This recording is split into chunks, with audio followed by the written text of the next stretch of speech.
హైదరాబాద్లోని సైనిక్పురిలో Bhavan's Vivekananda college Bhavanotsav 2023 national fest ఘనంగా ప్రారంభమైంది. 2 రోజుల పాటు జరిగే ఈ ఫెస్ట్లో జంట నగరాల నుంచి కాకుండా బెంగళూరు, అంతర్జాతీయంగా 2 స్టూడెంట్స్ ఇందులో పాల్గొన్నట్టుగా కళాశాల నిర్వాహకులు తెలిపారు. ఈ ఫెస్ట్లో విద్యార్థులు ఎంతో ఉత్సాహంగా పాల్గొన్నారు. కేవలము టెక్నాలజీ డిస్ప్లేనే కాకుండా నాలెడ్జ్ ఫేర్ లాగానే కాకుండా చాలా క్రియేటివ్ ఆస్పెక్ట్స్ని కూడా హైలైట్ చేసేలాగా, అంటే నాటకాలు కానీ, కవితలు, పాటలు, డిబేటింగ్ కాంపిటీషన్స్, ఎలక్యూషన్ కాంపిటీషన్ ఇవన్నీ కూడా ఉంటాయి. దిస్ ఇస్ ఎక్స్ట్రీమ్లీ ఇంపార్టెంట్ నా దృష్టిలో. ఈ మధ్యకాలంలో టెక్నాలజీ ఒక ఐటీనే అన్ని ముఖ్యం, మిగతావన్నీ కాదు అనే ఒక దురభిప్రాయంలో ఉన్న టైంలో ఇవన్నీ కూడా పిల్లల ముఖ్యంగా యంగ్స్టర్స్ యొక్క ఓవరాల్ గ్రోత్కి చాలా ఇంపార్టెంట్ అనే విషయం అనేది నాకు ముఖ్యంగా అన్నిటికంటే నాకు చాలా ఆనందం కలిగించిన విషయం. Bhavan's Vivekananda college of science, humanities and commerce Sainikpuri కాలేజ్లో భవనోత్సవ్ 2023 మొదలైంది.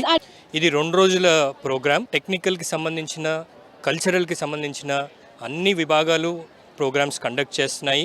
బయట కాలేజీల నుంచి వచ్చి పార్టిసిపేట్ చేస్తారు. ట్విన్ సిటీసే కాకుండా ఈసారి మాకు బెంగళూరు నుంచి కూడా స్టూడెంట్స్ వచ్చారు. అంతేకాకుండా 2 ఇంటర్నేషనల్ స్టూడెంట్స్ కూడా ఈవెంట్స్లో పార్టిసిపేట్ చేస్తున్నారు. ఎలా కంపీట్ చేయాలి అనేది వాళ్ళకి బాగా రావాలని ఉద్దేశంతో కాలేజ్లో ఎవ్రీ ఇయర్ ఈ ఫెస్ట్ ఆర్గనైజ్ చేస్తాము.